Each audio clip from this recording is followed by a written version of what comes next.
I think manifesto అన్నది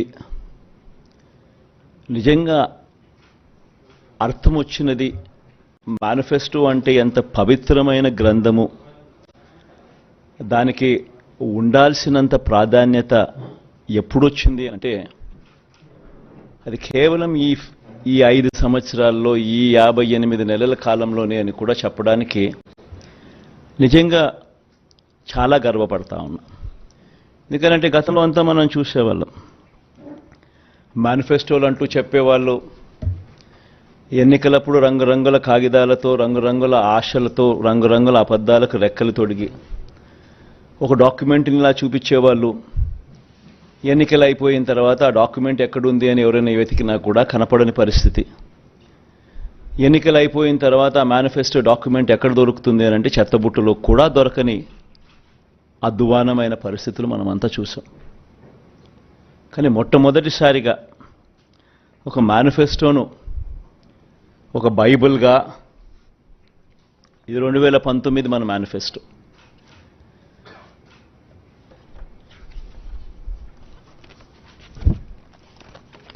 ఈ మాదిరిగా ఇచ్చిన ఈ మేనిఫెస్టోను ఒక బైబిల్గా, ఒక ఖురాన్గా, ఒక భగవద్గీతగా దీన్ని భావిస్తూ దీన్ని ఇంప్లిమెంట్ చేసిన పరిస్థితులు, దీన్ని ఇంప్లిమెంట్ చేసిన విధానం బహుశా దేశ చరిత్రలోనే ఈ 58 నెలలు అన్నది చిరస్థాయిగా చరిత్రలో ఎప్పటికీ కూడా నిలిచిపోతాయి. 2019లో ఇచ్చిన ఈ వాగ్దానాలన్నీ కూడా ఎంతో నిష్ఠగా మనం అమలు చేశాం. ఏ స్థాయిలో ఇది అమలు చేశాము అని అంటే, ఈ మేనిఫెస్టో అన్నది ప్రతి ప్రభుత్వ కార్యాలయంలో ఉన్న ప్రతి ఇంపార్టెంట్ అధికారి దగ్గర ఈ మేనిఫెస్టో ఉంది. ఏ స్థాయిలో ఇది అమలు చేశాము అని అంటే, ఈ మేనిఫెస్టో అన్నది రాష్ట్రంలో ఉన్న ప్రతి ఇంట్లో కూడా ఉంది. అంటే అన్నిసార్లు ఈ మేనిఫెస్టో వాళ్ళ ఇళ్ళకు పంపించాం. ప్రతి సంవత్సరం తర్వాత ఇదిగో ప్రోగ్రెస్ రిపోర్ట్, ఇదిగో అక్క, ఇదిగో చెల్లెమ్మ, ఇదిగో ప్రోగ్రెస్ రిపోర్ట్, ఇదిగో మా మేనిఫెస్టో, చెప్పినటువన్నీ మీరే టిక్ చేయండి అని మొట్టమొదటి సంవత్సరంలో 88%, 85%, 86% మొట్టమొదటి సంవత్సరంలో టిక్కు పెడితే చివరికి వచ్చేసరికి 99.5%, 99 ఎంత ధనంజయ్, ఎంత 99 చివరికి వచ్చేసరికి దాదాపు 99% పైచిలుకు, 99% పైచిలుకు మేనిఫెస్టోను మనం ఇంప్లిమెంట్ చేసి ప్రజల చేతుల్లో ఇచ్చిన పరిస్థితి. ఇలా ఈ మేనిఫెస్టోను ప్రతి ఇంట్లో కూడా చేర్చిన పరిస్థితులు ఎప్పుడైనా ఉన్నాయా, ఏదైనా ప్రభుత్వం చేసింది అని అంటే అది కూడా ఈ 58 నెలల కాలంలోనే జరిగిందని కూడా చెప్పడానికి గర్వపడతా ఉన్నా. నవరత్నాల పాలనకు నిజంగా అర్థం చెబుతూ ఏకంగా ఈ 58 నెలల కాలంలోనే, ఈ 58 నెలల కాలంలోనే ఏకంగా 2,70,000 కోట్ల రూపాయలు, మళ్ళా రిపీట్ చేస్తా ఉన్నా, ఏకంగా 2,70,000 కోట్ల రూపాయలు డిబిటీగా, అంటే నేరుగా నా అక్క చెల్లెమ్మల కోసం నేను బటన్ నొక్కడం, నా అక్క చెల్లెమ్మల కుటుంబాల ఖాతాల్లోకి నేరుగా డబ్బులు వెళ్ళిపోవడం, నేరుగా వారి చేతికి అది అందడం, ఇదొక హిస్టరీ. 2,70,000 కోట్ల రూపాయలు ఈ మాదిరిగా నా అక్క చెల్లెమ్మలకు దేవుడి దయతో మంచి చేయగలిగాం.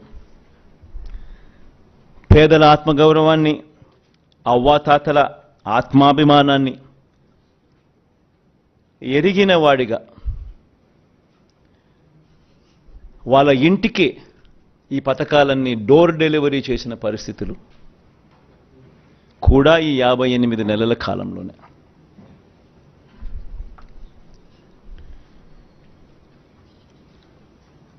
2019లో మనం మేనిఫెస్టో రిలీజ్ చేసేటప్పుడు కూడా చాలామంది మన వాళ్ళల్లో కూడా నాతో అన్నారు, సాధ్యమేనా ఇది అని.